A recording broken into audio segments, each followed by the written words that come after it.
Well, good morning. I'm Evan Smith. I'm the CEO and co-founder of the Texas Tribune. I'm elated to have you here for our second session of the day here at the AT&T Conference Center Ballroom.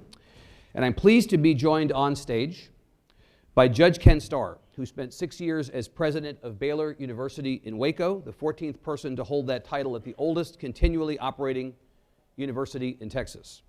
The last 2.5 of those years, he also served as Baylor's chancellor, focused on the university's influence around the nation and around the world.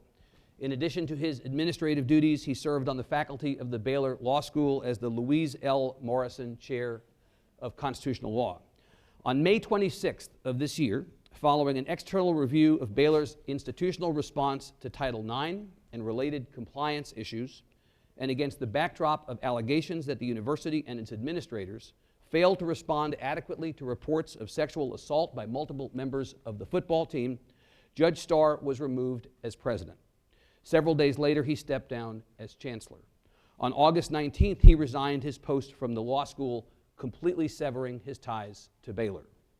He may be gone from the university's campus, but you do not have to be an aficionado of the Rice University marching band to know that the lingering effects of the series of events that led to his departure are visible and tangible, that his departure is not the end of the story.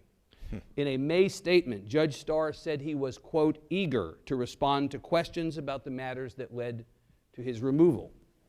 In June, Judge Starr told ESPN that more transparency related to the scandal was necessary. Quote, as each day goes by, that need becomes more and more pressing, he said. We have to be honest. That's Judge Starr. And so we look forward, Judge, to honesty and transparency today. Before arriving at Baylor in 2010, Judge Starr served for 6 years as the Dwayne and Kelly Roberts Dean and Professor of Law at Pepperdine University in California. From 1994 to 1999, he was independent counsel for 5 investigations, including Whitewater.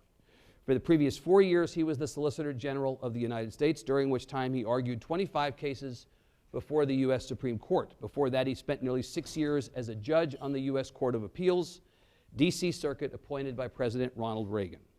Judge Starr is a native Texan. Born in Vernon and raised in San Antonio, he has a bachelor's degree from George Washington University, a master's degree from Brown University, and a law degree from Duke University. Please join me in welcoming Judge Ken Starr. Thank you. Judge, thank you for being here. Thank you, Evan.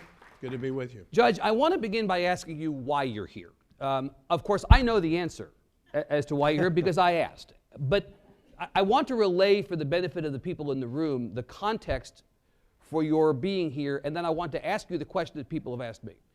So on the day that you separated from the university, I texted you, and I'm going to paraphrase what I said. I said, Judge, your story is going to be told. You can tell it or somebody else can tell it. I'd like to give you the opportunity to tell it. That's right, yes? Yes. And I said, I'd like you to come and do effectively an exit interview in which we talk about the matters that led up to your time at Baylor coming to an end and other matters as well. And you thought about it for a while and came back to me and said that you would do it. I must say, Judge, that in the intervening time, since we announced this session, any number of people I know and any number of people I don't know have come up to me and said, why the hell is he doing this? So could you answer that question? What are you here for? I know what I'm here for. I know where they're here for. What are you here for? I think it's important to focus on these incredibly sensitive and important cultural issues. They're terribly important to higher education. We as a society and as an industry are struggling right now with these issues. So I welcome conversations, and I have great respect for you. So here we are. So here we are. Well, then let's begin. I'm going to ask you to confirm what I've read and heard about the time frame in which you say you learned about the matters that are now familiar to us that are plagued Baylor University. On May 26th, in a statement, you said, quote, it must be known that I was not privy to any of the allegations regarding interpersonal violence until fall of 2015. That's correct. I need to clarify and even correct the record. These are your words from your statement, Judge. I recognize that. we began focusing on issues of sexual violence in the fall of 2010. You had arrived in June of 2010 as June 1 president. of 2010. Right. But the context was not what I'm calling, here is an allegation of interpersonal violence or the public record. What I was trying to say, and what I'm saying here today, is that from the very beginning, we focused on issues of campus safety. But in my various interactions, no one had brought to me, a specific question of the handling of Title IX matters. There had been issues with student athletes, and obviously those were in the public domain. But I'm trying to bringing to me, here is an issue other than that that's in the public domain and the public prosecutor's office. So when you say you were not privy, or said in that statement, when you then go on ESPN 2 days later, and you say, quote, "My greatest regret is lack of knowledge," I assume you mean lack of knowledge of the endemic situation at Baylor, because we would have dealt with it. Or you said again to ESPN, quote, "It really hasn't been to my knowledge until August 2015 that there were reports of underlying issues." That would suggest to me that you found out about whether it's the general problem of sexual violence on campus and the fact that there may be some student athletes involved in some of these incidents, or the specific cases of, say, Tevin Elliott or Sam Okawachu. Those were the two up to that point that were most prominent and prevalent. Right. Did you know about those specific cases? Yes. Did you know about the endemic problem? Well, first of all, I'm going to resist the issue or the characterization that there was an endemic problem. What I learned about... How many would have to amount? My understanding, Judge, is that there were at least 6 and possibly as many as 9 incidents we're talking about over the time that you've been president. What would qualify as endemic? I wouldn't put a number on it. I would put a cultural question. Is there, in fact, a cultural insensitivity to issues of interpersonal violence? And that was not the case at Baylor, and still is not the case at Baylor. Very briefly, yes. In 2010, when the Office of Civil Rights of the Department of Education issued a report coming out of Eastern Michigan University, there was a death on campus. It was an on-campus, in a residence hall death. It had occurred several years before. We discussed that around what I call the round table. It's physically a round table, the executive council, and we said we need to focus on issues of interpersonal violence, campus safety. Yep. I launched a committee dominated by students to focus on these issues generally. And again, the time frame of this is? Late 2010, we actually launched that in January 2011. Okay. I personally appeared. The archives, as I've now gone back to look at what all were we doing, I knew that we had been active, show that there was a high level of activity in focusing on the general issue of campus safety, but specific kinds of questions or allegations other than when you had a public prosecution or the like were not coming up in my meetings with student leaders. That has been confirmed, just anecdotally, that this was not the whole issue. It was more a general topic than specific cases. It was part of a general issue of are students safe on campus and off campus as well. Because under Title IX, part of the frustration that we have, Evan, in higher education is that so many of these episodes, indeed all of the episodes of note, in my own experience, occurred off campus. They're off campus, they're not university sponsored, yet Title IX says that we, or as interpreted by the Office of Civil Rights, that we have that responsibility. Well, that in fact, the feds do not differentiate between things that happen off campus and things that happen on. They say that if a student is involved, you are responsible ultimately for dealing with it. And think of the implications of that. How do you do that? How do you police that? And we spent lots of time talking about that. Right. The key is issues of prevention, but we have the archives of the university, which I've reviewed, show that this was in fact a continuing conversation, a continuing issue of concern of overall campus safety. But what I was saying then and saying now in my various and sundry meetings with, and I met regularly with the student body leaders, I would appear before the student senate. These issues of interpersonal violence, as we call it, or sexual harassment. Sexual violence is a subcategory under the OCR analysis. So when I refer to interpersonal violence, I'm using OCR terminology. Just had not been raised, had not been brought to my attention. Specific cases. Yeah. Specific. Yeah. Well, so let's, in the spirit, again, never do this to a prosecutor, but in the spirit of what did you know and when did you know it? Let me ask you then about the timetable as it overlays with what you've just said. So you arrive at Baylor in June of 2010. You're named in February of 2010. You arrive in June of 2010. Tevin Elliott, who is the first of the student athletes whose incidents have become part of this conversation, he actually comes to Baylor the previous summer in August of 2009. In April of 2012, April 28th, he is suspended from the Baylor football team. A few days before he is arrested on charges of sexually assaulting a woman at a party. The assault had happened on 4/15. He is suspended from the team on 4/28. He's arrested on 5/1. He is indicted on August 28th. And by this point, he's transferred to Central Arkansas. Right. Everything I've just mentioned, the arrest, the indictment, and all of that, news of that appears in both the Baylor Lariat and the Waco Tribune Herald. Waco is not a teeming metropolis. And you're the president of a university, and you're a smart guy, Judge, I know, and you pay a lot of attention, Judge, I know. It's inconceivable to some, and to me, that the Tevin Elliott matter is in the papers, the Tevin Elliott matter is as serious as it is, and you don't know about it. No, I knew about that. You did know about it? Yes, of course I knew about that. So when you say in 2015 that if only we had known, you were actually not saying you did not know about the Elliott matter.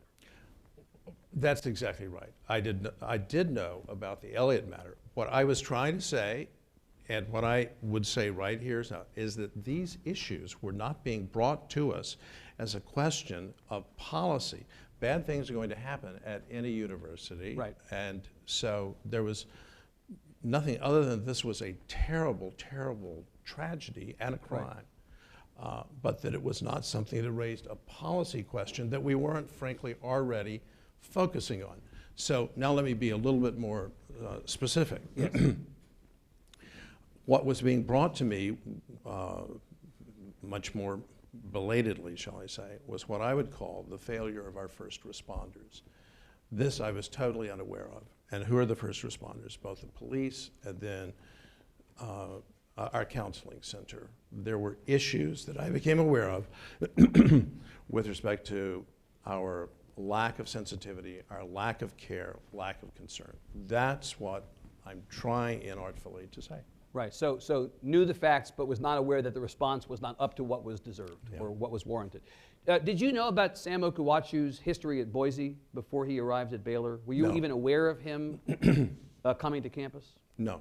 So for the benefit of people in the room who don't know, Mr. Okuwachu came from Boise to Baylor. He transferred to Baylor in May of 2013. He had been dismissed from the Boise team. Come out subsequently that there was an accusation that he had assaulted somebody when he was at Boise and had been dismissed from Boise. And there was a question as to whether Baylor athletics officials knew when they accepted him as a transfer and brought him onto the team that he had had this history. First, Coach Briles said he did not know. Then the Boise coach actually told ESPN that he had specifically had a conversation with Coach Briles in which he said this. No, you're wrong. Well, that's what the ESPN reported. And ESPN was wrong, and a grave injustice was done.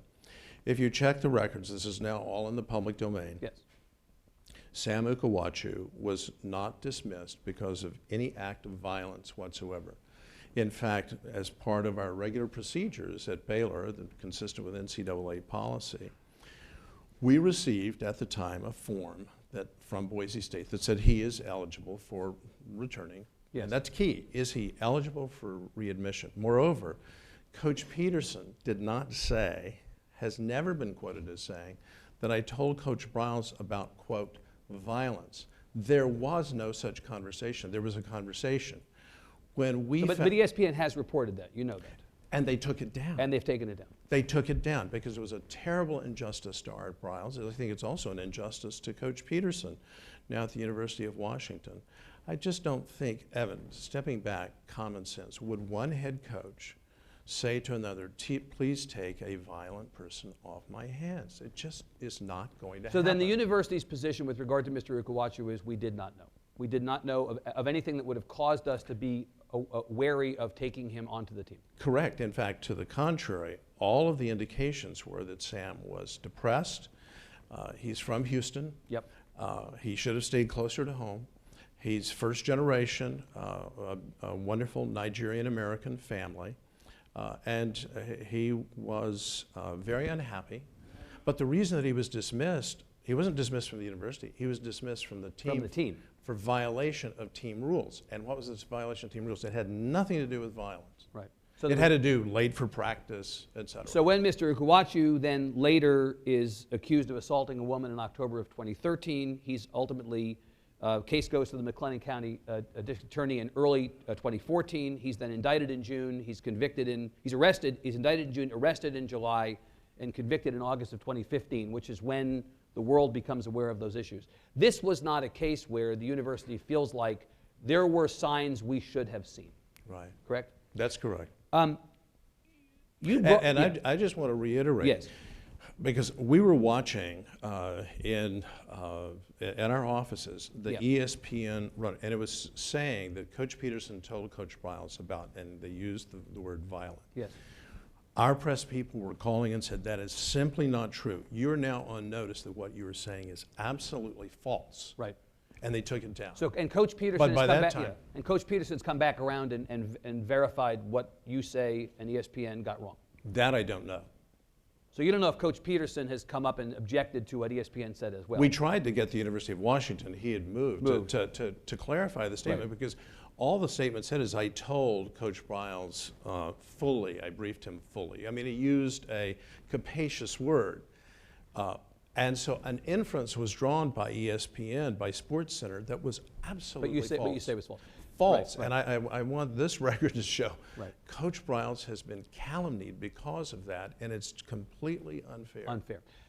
You know, Judge, that you put up a blank screen, people tend to project on it their worst thoughts. Right. You understand this.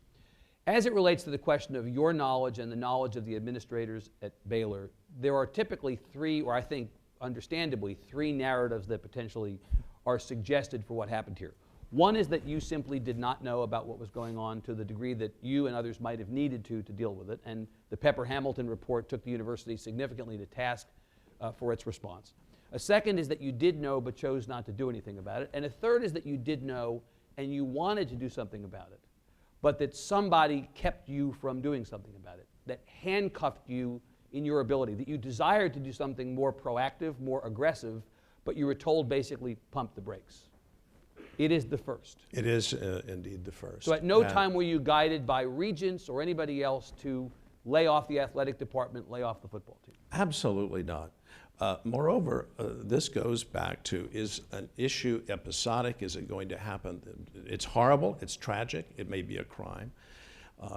Is it something that suggests that there is a, quote, cultural issue? Yeah. And I mean by that a coaching staff that is turning a blind eye, or is it somehow in an indirect way, much less direct way, encouraging an unhealthy culture? I have great confidence to this day in Coach Briles. I believe he's an honorable person who served as a high school football coach with an unblemished record for many, many years. Ditto with respect at the University of Houston, unblemished record. Ditto with respect to Baylor University. And you think he got a raw deal here? Yes. Coach Briles? I think. I don't want to criticize anyone. I'm not privy. Let me also just say, as odd as it may seem, I'm not privy to all the facts, because the Pepper-Hamilton work was done for a special committee of the Board of Regents and then for the Board of Regents. That was my recommendation, that when these issues emerged, as flagged by the Texas Monthly on August the 20th and Sam's trial was underway, I said, there are allegations here that there's a cultural problem. What do we do with this? And that's what I'm saying. This is when the allegation that there is really something wrong in Denmark. So I called and I alerted the Board of Regents that I first thought that we should have, and we did, an internal inquiry. That's what I called it. And this is in August of 2015. August, we acted immediately. And a very able member of the faculty who, under NCAA rules, has independent authority, has no relationship in terms of reporting responsibility to the athletics department, did a report that said, I recommend that you have an external inquiry to come in. I think there's enough here that you need to look at. And so I accepted that immediately, and so I reported that to the board.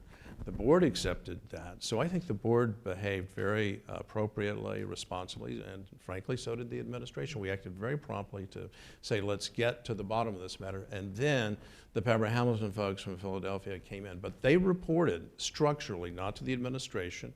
After all, we were the subjects of the investigation. Wouldn't be independent then, would it? Correct. Right, but they reported to a committee. And at that point, the decision was made both on Coach Briles and on yourself by people above you in the chain of command. But you believe still to this day Coach Briles got a raw deal. I believe that Coach Briles is an honorable man and who conducted an honorable program, and I simply don't know all the facts. That's my opinion. Right. Well, we'll come to the Pepper-Hamilton report and what they said specifically. Did you get a raw deal, Coach? I mean, both of you said a version of... Hey, that's a great compliment. What? Coach. Oh, judge, right, judge. No. Judge, did you get, well, maybe you'll be a coach at some point. Judge, did you get a raw deal? I'm not going to say that because I have the greatest respect for the Board of Regents. They had information, but here, this is very important in terms of just questions of personal integrity. I was not fired for cause. They honored my contract. So it was a decision that we need someone else. It's the board's determination. Yep. But it would be, if there's a question of integrity, you fire the person for cause. Art Briles was not fired for cause. That's key. And I think, in fairness to Coach Briles, I mean, I'm 70 years old and I have a profession and so forth. Coach Briles is an honorable, decent man who has devoted his life to helping mold and shape young men. ESPN can mock that all that they want, but they have done a grave and grievous unfairness. Characterized him unfairly. Totally throughout unfairly. all this. And the mainstream media has picked that up. So for me, I march on. I may be practicing law. I've written a book which will be out. May I announce that? Please. I will have a book on my experience at Baylor. And will it include aspects of what we're talking about today? Yes. Yes. Yes. How soon will that book be out? As soon as my agent in Southern California likes it very much, and he's going to get it out as quickly as possible. Got it. Let me come back to this, but this, again, just one last bit on your departure from the job as president of Baylor, which you say, again, not for cause. The phrase you used was, the captain goes down with the ship. Yeah. So is that a sign that you recognize in an institution or in an organization, if there's trouble afoot, whether or not the person at the top is responsible, they've got to take responsibility? Or is it an acknowledgement of culpability in some way? The former. And what I was actually doing is respecting, as I've tried to do, the authority of the Board of Regents. Right. I served at their pleasure. I had a contract, and they've honored the contract, but it's their pleasure. Right. They want someone else to run it, and so if they accepted the proposition that there was a fundamental failure, then the captain should go down with the ship. That was the way I put it. Now, people have criticized me. Baylor folks have said, why did you say that? And I said, well, I found it was a metaphor that seemed apt under the circumstances. Right. Back, if you would, Judge, to this question of the football program. Many have said in looking at this story that the simplest explanation is that the culture of the school elevated football above all else. That if you want to understand what happened here, it's that if there were people who looked the other way, if there were policies that were not implemented the way they were supposed to be, quickly enough or at all, it was because people tended to default on the side of, we're now a football school. Since Art Briles got here, we're on the map. We don't want to disrupt that. It's great for a whole bunch of reasons related to the university, and so we want to avoid that. The Waco Tribune had a story within the last week or so in which they talked about relationships between members of the athletic department and members of the Board of Regents. That there were athletic department employees, coaches and others, who had a direct line into Regents. And there was a suggestion that coaches were contacting board members on an occasional basis, and even that Regents were collaborating with coaches regarding the communication that coaches and athletic department staff members had with administrators. I assume that's you.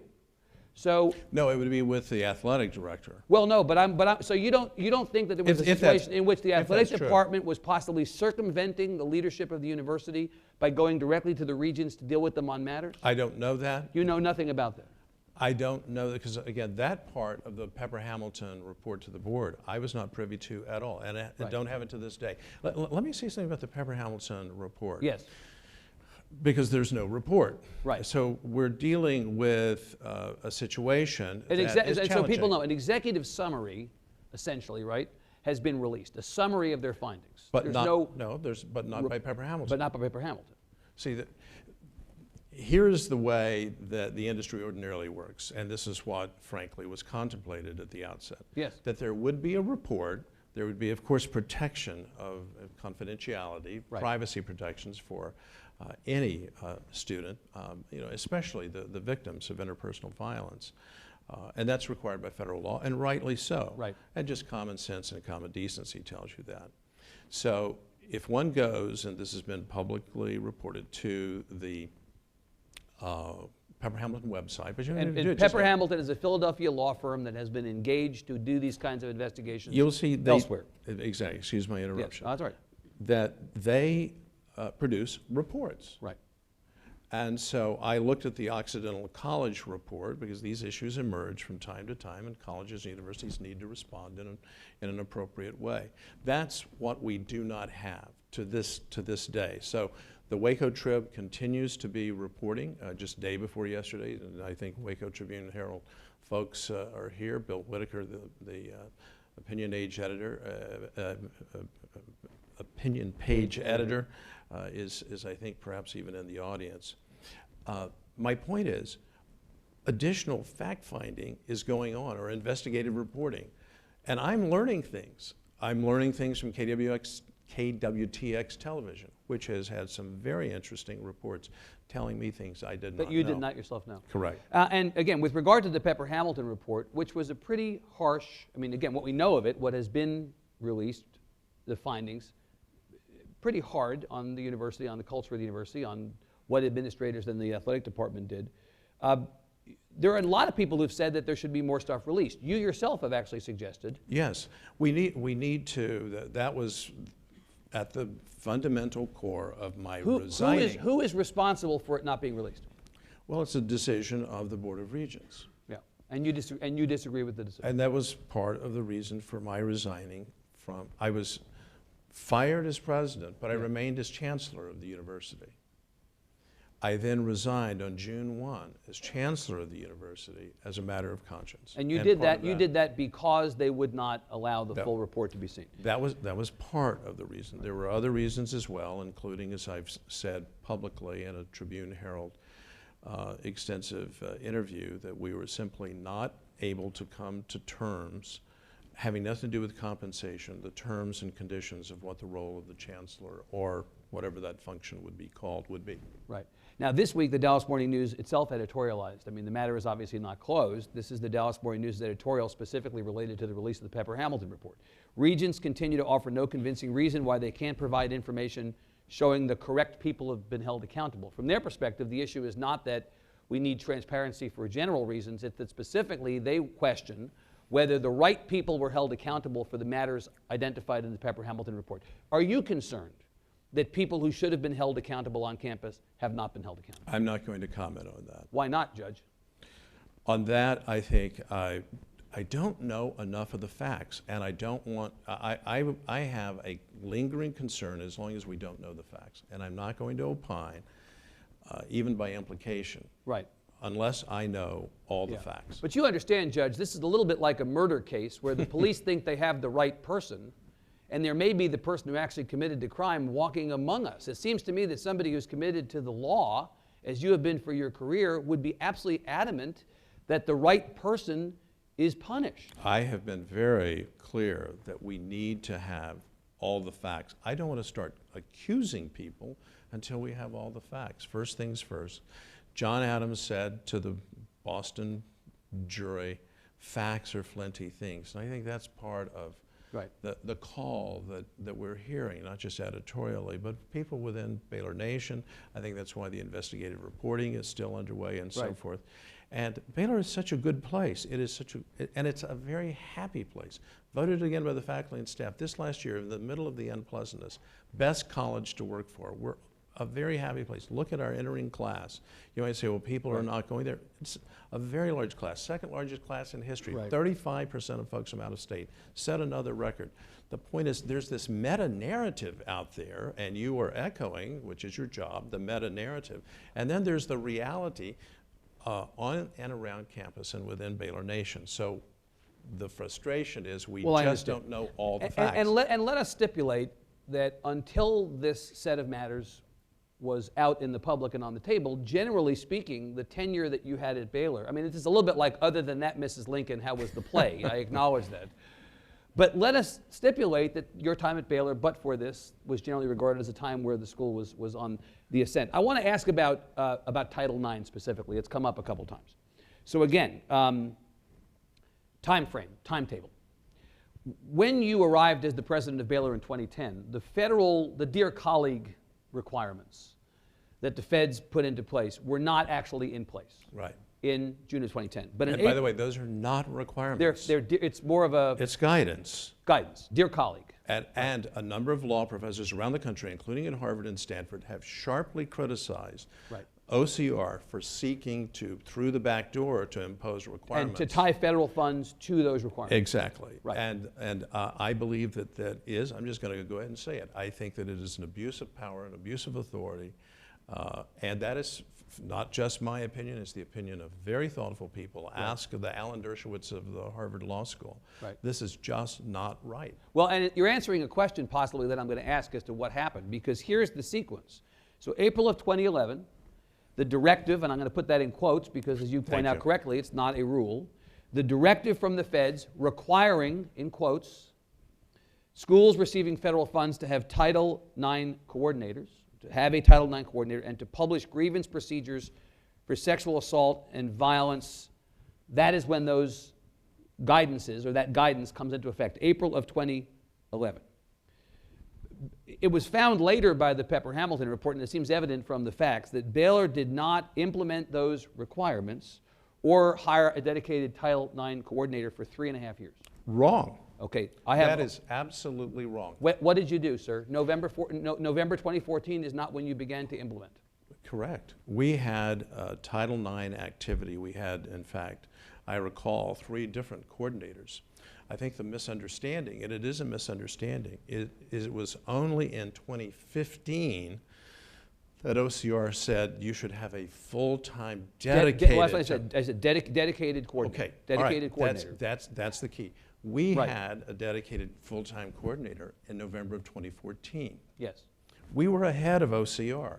And Patty Crawford... So you were not obligated, clear about this, you were not obligated to have a dedicated coordinator until 2015. So from your perspective, you actually were a little early on that. We were early, yes. And I want to make one other point.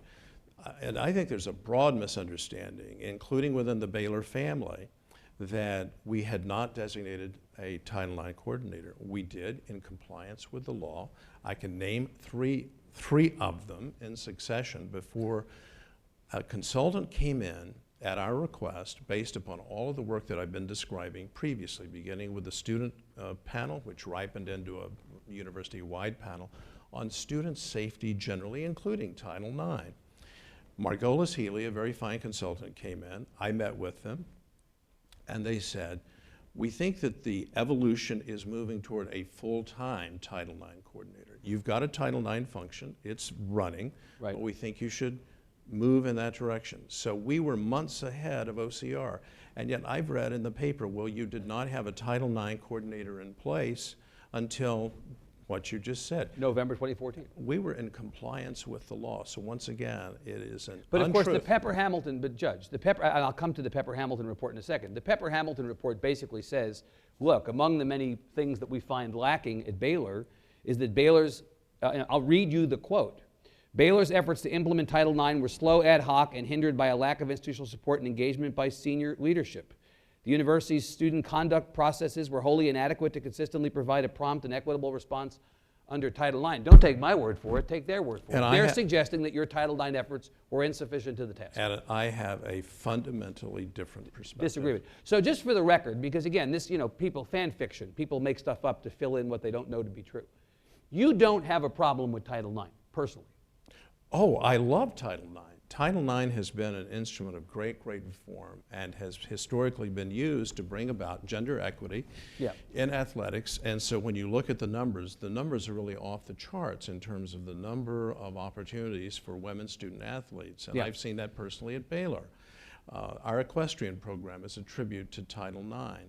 So I'm a big supporter of Title IX. What we are now wrestling with, and I think now what you're seeing in litigation, including a recent decision by the Second Circuit Court of Appeals, is the pendulum has swung much too far in one direction, driven, I believe, by OCR. Yeah. A unanimous opinion of the Court of Appeals in a Columbia University case sharply criticized the procedures being used by Columbia University. This is a very fine, respected university, that were so tilted in favor of the complainant, the victim, the survivor, as we call that person. So I think a huge conversation is underway, and the Pepper Hamilton report, which I'm not going to criticize, but I'm just going to say, and it's not a report, I disagree with the sense that there was a fundamental failure. Now, let me be very clear. Yes. There were areas where I've said, absolutely, our first responders, I mentioned that before. What I have since learned with respect to those who first dealt with victims was just completely insufficient. So let's go to that. But before we do, since you've said it now, I want to be sure I understand you. Did you speak up? You object to, I understand you object to the OCR's imposition of these requirements. Did you, between April of 2011 and you picked the time, November of 2014, did you speak up? Did you go out? You're not just any college president. You're Ken Starr. And Baylor is not just any university. You're Baylor. If you get up in front of a bank of microphones and you say, I find this to be, look, nobody in Texas has a problem smack talking to federal government. That's like on our coat of arms. We hate the federal government. So the idea that you would somehow be out of sync with the culture of the state, people would be cheering you for doing this. Did you at any point in those 2.5 years say publicly, I object to the federal government? I did not, and one of the reasons is we were trying faithfully to comply with everything that and it's been a work in progress. That is to say, we now see in 2016 the evolution and how the pendulum has in fact swung. I did have concerns when I heard about, under the April 4, 2011 Dear Colleague letter, the embrace of a preponderance of the evidence standard. I read that very carefully. It's a 16 or 17 page letter. And the analysis persuaded me that it was okay. I think it's not okay.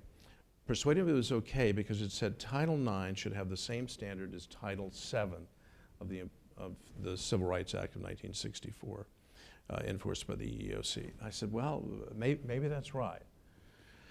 And so I think we've been experimenting now, all of higher education, with this preponderance of the evidence standard, which now that we see it in play, I think increased concerns are being expressed, including, once again, by very thoughtful observers, law professors around the country, including those who are ACLU type lawyers. It's a diverse group. A very diverse group. So it's not an ideological thing. It has to do with fundamental fairness to everyone concerned. And by the way, that's one of the things, Evan, when you read that April 4, 2011 letter, it says equitable. It's got to be equitable for everyone concerned.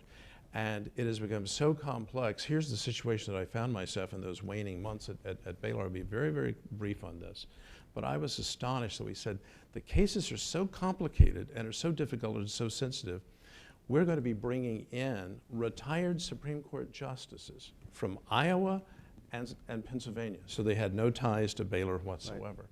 I viewed that as, it's obviously an extraordinary You think that's an overcorrection? I think all of higher education has been engaged in this overcorrection because, to be honest, it's a question, Evan, of institutional capacity. I am now very doubtful whether there can, in fact, be a full and fair adjudication of these particular kinds of issues under Title IX by the universities. We're going to go to questions shortly. We'll have microphones, I'm told, in the aisles. We'll ask you to get up behind those microphones. We'll ask you to ask questions, not make speeches. And we'll ask you to be respectful to our guest today and ask a hard question, but let's give them an opportunity to answer, and we'll end at about 10 till. But before we go to questions, Judge, because you have said on a number of occasions that you disagree fundamentally with some of what was emerged from the Pepper-Hamilton investigation. Let's not call it a report. I want to give you an opportunity to tick off a couple of things and ask you about your perspective on that. We mentioned already their suggestion that somehow Baylor had failed to implement Title IX on an adequate timetable, that the response was ad hoc and all that. And I mentioned also that the student conduct processes, they said, were inadequate to the task. Pepper-Hamilton also said that you failed to consistently support complainants. And in fact, they specifically cite a case in which there was what amounted to an act of retaliation, they suggest, against a complainant. Would you comment on that? I don't know the facts of that. I do think that our adjudicatory procedures were inadequate. I don't think that constitutes a, quote, fundamental failure. I think there were improvements that could be made. You think it was a bug, not a feature? You don't think that it was something that was across the whole system? No, not at all. I do think we had inadequate training for our first responders, especially the police. What I now know is there should have been more training for them. So I agree with some of the criticisms. And training in the sense of proactivity. Yeah, before things occur. Yeah, exactly. So that when a victim or survivor comes in, that typically it's she, in 94% of the cases it's a she, it's a woman, come in, that she will be treated with dignity and respect, but also just sensitivity to the circumstances. I was very disappointed that to learn that we had not done that in some cases. Right. I'm not saying that it was systemic, but there were some cases that came to my attention. I mean, to the degree that you consider anything that Pepper-Hamilton says is an allegation that it's systemic, what they're saying is universities failed to take action to identify and eliminate a potential hostile environment. I disagree with that totally. Speak to that. Okay, once again, the history shows we had the Student Committee on Safety, which ripened into a university-wide committee on student safety, which then said, let's take a comprehensive outside look at that. We did that in 2014. Margolis Healy comes in, and then we do the Title IX process. We also were training our police. We had a changing of the guard in the police in 2014. Yeah. We had a lot of things underway. In fact, if Patty Crawford, our Title IX coordinator, were here, and she's been quoted as saying, we are ahead of the curve. We are ahead of the curve of what universities do. So I think there's just a narrative that has not, frankly, been cross-examined. That would be very helpful, wouldn't it? Yeah. And again, that would require more disclosure. You could not cross-examine it if you cannot disclose. And I think that's what the Trib is doing. I think that's what KWTX is doing. Well, and the fact is, the Dallas Morning News, I thought was interesting. They went to the unusual step on the editorial page of not only saying we think that the regions need to disclose more, but they also published a list of the regions.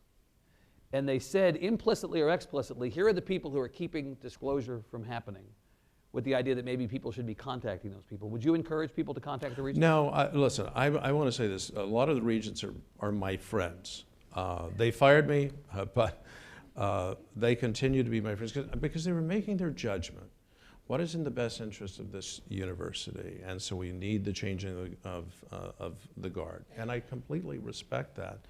So I don't want them to be hassled and so forth. They've come to their judgment. I just, of course, disagree. I disagree with the judgment. Very good. And that's why I resigned, as a matter of conscience, from the chancellorship. Let me ask you one more question. You know, the moderator gets a free one, right? That's how this goes. So 20 years. What has it been thus far? Well, it's been. But it has been like Christmas journalistically, Judge. I would agree with you. I got a lump of coal. No, well. It's a nice lump. It's a nice lump, though. It's a good lump. I gave you my best lump. It was the lump I was going to give Senator Cruz until yesterday. Now I'm giving it to you. Judge, 20 years ago, you were investigating the Clintons. And you were investigating the Clintons being in the White House. We're looking ahead a couple of months to a time when the Clintons could be back in the White House. How's that sit with you? Happily, I'm blissfully out of politics. Completely, and let me explain why. At Baylor, because of this background of the controversial, wildly so, investigation of the president and the first lady, I assiduously avoided any kind, even the slightest appearance of political activity. I had actually done that at Pepperdine as well. True, right. So I've been in higher education for 12 years. I'm right now concentrating, dealing with Capitol Hill, trying to get amendments passed to the International Religious Freedom Act of 1998. The last thing I want to do is to be in any way involved in other than voting. But happily, we have the Australian ballot, which is the secret ballot, so I get to vote. So if I ask you who you're going to vote for, like Governor Kasich last night, you're going to shoo me off. Is that it? You're not going to? I'm just going to say it's a secret ballot. But I also say right now, I think that right now, and thank you for hosting all this. This is very, very important because we now see this election is a rather unusual election. I would say the process has resulted in what it's resulted in. So I think the nation is going to be listening in a very, very intense way. I think they are. I certainly will be. I'll be in Australia, but I'm going to be following very closely what's said in the debates, because I will say this, there's been much too much yelling and acrimony and name-calling all the way around. It's cheapening our life, it's coarsening our life as a polity, and I want folks to be focusing on issues. And to those who say somewhat uncharitably that your recent unpleasantness is in essence payback for 20 years ago, that you're being hoist on your own petard, Cotton Mather is getting his, you say what? I say, welcome to a free country where you can be entitled to the harshest kinds of opinions. It's an apple and an orange. I was called upon to do an investigation which was wildly controversial, but nonetheless was with integrity. And a lot of people, unfortunately, were caught up in all phases of the investigation. A sitting governor of Arkansas was convicted. The president and the first lady's partners at Madison Guaranty Savings and Loan were convicted by a federal jury of serious crimes. Others, including the Associate Attorney General of the United States, pled guilty to serious federal crimes. So it was a very unfortunate, unhappy phase of our history, and that, of course, was just the Arkansas phase. So I'm glad that's all over, and what's happened at Baylor has absolutely nothing to do with it. Because I was asked to remain as a senior officer of the university, and I lament the fact that I felt, as a matter of conscience, that I couldn't serve because I love Baylor University. And you don't regret the decision to move away as chancellor? No. Do I regret it? I would still make the same decision, but I regret that I'm no longer serving Baylor in a direct capacity, but I'm a huge Baylor cheerleader. Got it. Let's take questions. I'm looking around. First one there. We'll go side to side. And I'll just tell you right now, we have a certain amount of time. We have no more time than that. We have a session following this one. And if I have to end before everybody lined up gets to ask questions, you'll have my apologies. Ma'am. Hi, Judge Starr. My name is Jessica Luther. I'm a freelance reporter, but I also am known for writing for Texas Monthly. I published a piece in August of 2015 about Baylor with my colleague Dan Solomon. I have two quick questions. First, we know that the point that Tevin Elliott was arrested for sexual assault, that up to 6 people at Baylor had reported about that, according to ESPN. At any point before his arrest, did you meet with him in your office? No. And my second question is, what was your input or role into crafting the Title IX policy that went into effect on August 20th, 2015? So just to be sure everybody heard, your answer to the first question, did you meet with Tevin Elliott, was no. The answer is no. Yeah, and then what was your role in crafting the Title IX policy that went into effect in August of 2015? A review and approval role. It came out of the Title IX office. It came out of our Office of General Counsel, and we had outside counsel advising us. So review and approval. Did you have a role, am I remembering correctly, please forgive me, I'm not an expert on this stuff. Sure. Did you have a role at the end of the adjudication process as far as the Title IX policy went, like a presidential backstop? Basically, you had the ability to be the last word on the subject? Yes, under our procedures, the appeal from an adverse adjudication for either the complainant or the respondent goes to the office of the president. How often did you have to activate that role? I had a number of cases, I would say, in all 6 or 7 during this last 12-month cycle. And which seemed like a lot because they're very difficult cases, extraordinarily sensitive cases, and not atypically. First of all, I want to emphasize, every case I saw involved off-campus, and it also involved the excessive use of alcohol. And that is in the area, when we want to look forward, the reporters would do well to say, okay, what can we do about this culture, which has been the subject of novels, see Tom Wolfe's novel and so forth, of binge drinking. It is happily less prevalent at Baylor, but it exists. We have 16,000 students. And my encouragement to students is, don't go to these off-campus parties. Just don't go to them. I wish we could shut them all down, or my successor could just shut them all down. To this presidential backstop thing quickly, of the 6 or so you said in the last 12 months, were they all cases in which you reduced the sanction? Were they all cases in which you left the sanction in place? Were there different outcomes? Different outcomes. Different outcomes, okay. I'm sorry I have a light in my face, but I see somebody there. Hi, my name's Justin Atkinson. I'm a student here at UT Austin. Yes. The Pepper-Hamilton report said that the administration had a limited understanding of how policies regarding extramarital sex affected the dynamics of interpersonal violence. How do you think those policies affect this conversation, the culture at Baylor, a lot of those different pieces of that conversation? Well, one of the beauties of American higher education is that we can, in fact, identify who we are. Not everyone needs to be St. Edward's. Not everyone needs to be the University of Texas. Not everyone needs to be Austin Community College. And we are who we are. And we are able to hold up our values. And we make it very clear. These are our values. And we also say, let he or she without sin cast the first stone. So we understand a caring community. But those are our standards, and we do not in any way apologize for those standards. And I have no idea. You would need a sociologist, it seems to me. You would need social science to say what kind of causative effect is there.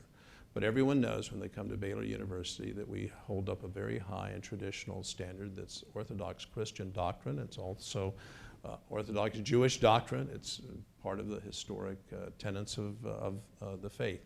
So if that's not the kind of value system that you want, then there are many other universities and colleges that don't have any such. But I think what you are echoing is the perspective of a very secular viewpoint that says religious institutions just should face reality. And I disagree with that. We should be able to say this is who we are. We will fall short of those frequently, but we have both freedom of religion in this country and freedom of association. And so I hope there will continue to be St. Edward's, just as there will continue to be Austin College and Southwestern, and as well as our great state universities as well. Good. And so that's the key. Maintain diversity of intellectual, including moral standards. Good. Ma'am. Good morning, Judge Starr. My name is Landon Winston. I'm actually one of a recent grad of Baylor University. And as a student who graduated recently, grateful for your leadership and Art Briles as well during my time there. Just wanted to say that. Almost exactly a year ago, the Texas Tribune published an article where the opening line was, more than 18% of female undergraduates at the University of Texas at Austin and about 15% at Texas A&M say they have been sexually assaulted since arriving on campus. With that in mind, why do you think Baylor was the one that got crucified for this specific? I'll leave that to the feverish imaginations, but there is a huge cultural and societal problem of interpersonal violence. Whether the numbers are, as the federal government has said, the president has embraced the number of 20%, 1 in 5 of young women faced during the course of her time in college a case or a situation of interpersonal violence. I don't know how to gauge that or to measure that. What I do know is Every institution has to struggle with all this. And because, unfortunately, of the Sam Ukwachu case, with the misreporting by ESPN, what was an issue that we need, a set of issues that we needed to take care of, we have seen, I think, consequences that are really very unfortunate for Baylor. But the good news is Baylor remains very strong. You know, I have a question from the depths of my feverish imagination, Judge Starr. I'm sorry to declare it. Is the implication of your comment that somehow Baylor was targeted because it is a community of faith, and secular institutions that may have the same or greater problems were not targeted because they're secular? I'm just responding to what I heard. Well, but you mentioned the feverish, you mentioned the feverish imagination. It seems like you have a thought about why this may be. I think that Baylor is held to a very high standard, and so if there is a departure or a perceived departure from those standards, we're going to be sought out. I will also say that the university has enjoyed many successes, including athletic success. By the way, the football team has one of the highest graduation rates, if not the highest graduation rates, and GPAs in the Big 12. That's part of the culture. And this huge narrative, which created such a distorted picture, was just so unfair to the university. But others are going to be picked on from time to time, or chosen, shall I say. I get it. I think we'll have time for maybe one or two more at most, but let me go ahead and take one right there. Yeah, Judge, my name is David Wiley, and my daughter's has 2 degrees from Baylor, so I'm a Baylor parent. And thank you for being here. I'll give you an attaboy for that one. I don't know if you've been around a locker room or a coaching staff before, but they share everything. They know about their kids. They know about everything. So I'm kind of curious as how Art Briles can get fired, yet all the coaches have no knowledge of any of this, and the assistant coaches all kept their jobs. That seems a bit curious to me, and I think it may go back to this idea that there's no written report, so we have no idea who's held accountable. So it appears to the general public that the Board of Regents knew this was going to be bad, didn't want to have a written report, so it was kind of a beginning of either a cover-up or a whitewash of the facts.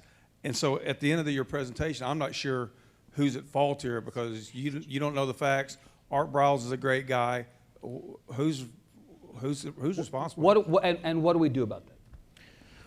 Well, I want to see justice done eventually. So I'm just thankful that folks are interested and concerned and are saying, were the right people held accountable and so forth. I have great confidence in the Board of Regents. I just disagree with them. I'm not criticizing them.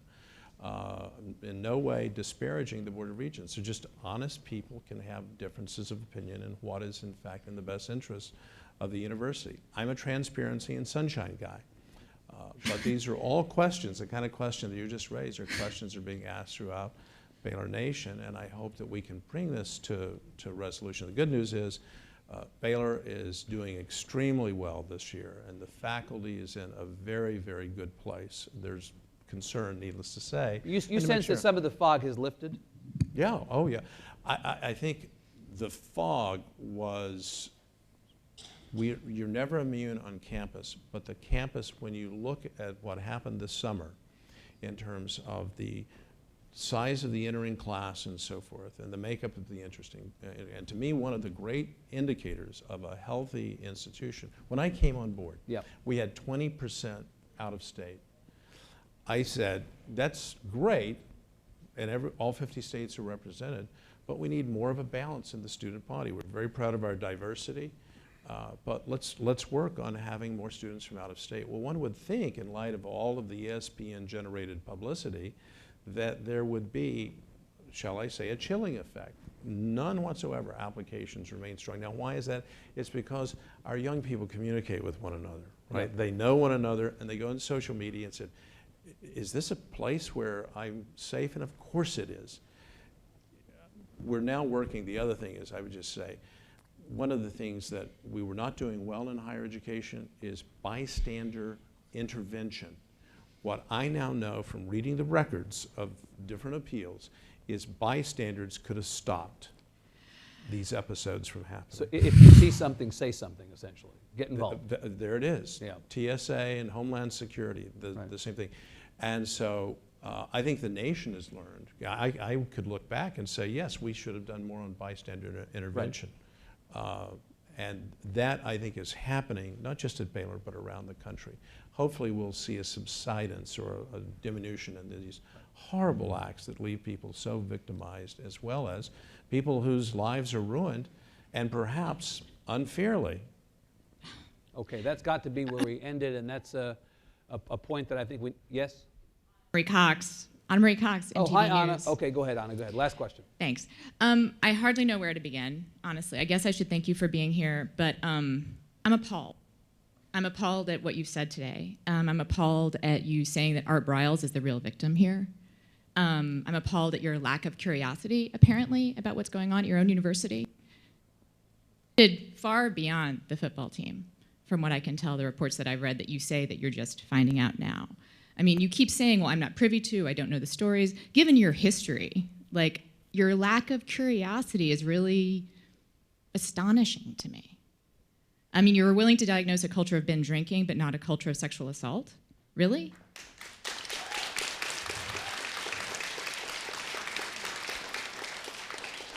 Do you want to, I mean, Anna, I'm happy to have you ask a question, or we can just have I guess what I want to say is that, okay, what do you think other, you know, you say you wish you had known more. Okay, fine. What is the program that you would advise other university presidents? Should they go ahead and investigate, even if they don't think that their university has this problem, which you say you don't think yours did? Apparently, there were some problems. Right. I mean, should you just maybe just not assume that there's no problem and proceed? No, What is the, good question, what is the prescription for Baylor or for other universities based on what you know? Well, first of all, if you look at the record of what we did and when we did it, you can disagree with what we did, but I think that we responded all along the way in a reasonable fashion to the information that was coming to us, or that we were otherwise just generally aware of. My advice is that we need to focus hard, in addition to protecting our students. Every president should be concerned about protecting our students. And that is paramount. We've got to create this loving, caring environment where people not only feel safe, but they feel empowered to become themselves, that all that they can be.